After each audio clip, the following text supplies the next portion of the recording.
নমস্কার বন্ধুরা, 3/11/25 dear lottery দাম বাড়লো 1 টাকা। ডিয়ার লটারির নতুন আপডেট। বন্ধুরা, এবার কিন্তু সবার প্রাইজ পাওয়ার একটা চান্স আছে। তার কারণ ডিয়ার লটারির টিকিটের দাম 6 টাকা থেকে 1 টাকা বেড়েছে, কারণ কোম্পানি নিজে থেকেই টিকিটের দাম বাড়িয়েছে। তাই সবার প্রাইজ পাওয়ার একটা সম্ভাবনা আছে। বন্ধুরা, আমি তোমাদেরকে বলবো,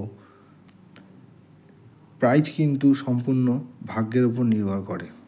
তোমরা লটারি কাটাটাকে তোমাদের পেশাতে পরিণত করবে না। আগে মধ্যবিত্ত শ্রেণীর লোকেরা টিকিট কাটতো, কিন্তু এখন বর্তমানে প্রত্যেক শ্রেণীর মানুষই কম বেশি টিকিট কেটে থাকে তাদের নিজেদের ভাগ্যটা যাচাই করার জন্য। লটারির টিকিট কাটাকে আপনারা পেশাতে পরিণত করবেন না। মাঝে মধ্যে কখনো কখনো মনে হলে আপনারা টিকিট কাটতে পারেন, কিন্তু আমি যে পদ্ধতিটা আপনাদের বলবো, এই পদ্ধতিতেই এখন কোম্পানি প্রচুর পরিমাণে প্রাইজ দিচ্ছে।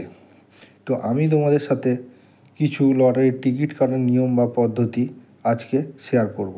দয়া করে তোমরা সম্পূর্ণ ভিডিওটা দেখবে। মনে করুন, আপনি যে টিকিটটা দোকানে কাটতে গেছেন, সেখানে গিয়ে দেখলেন 24536 এই নাম্বারটা আছে। আপনারা কি করবেন? 24536 এই নাম্বারটার এক ঘর আগের নাম্বার নেবেন এবং এক ঘর পেছনের নাম্বার নেবেন। মনে করুন 24535 এই নাম্বারটা নেবেন এবং 24537 এই নাম্বারটা নেবেন। বর্তমানে এই পদ্ধতিতে কোম্পানি প্রচুর পরিমাণে প্রাইজ দিচ্ছে।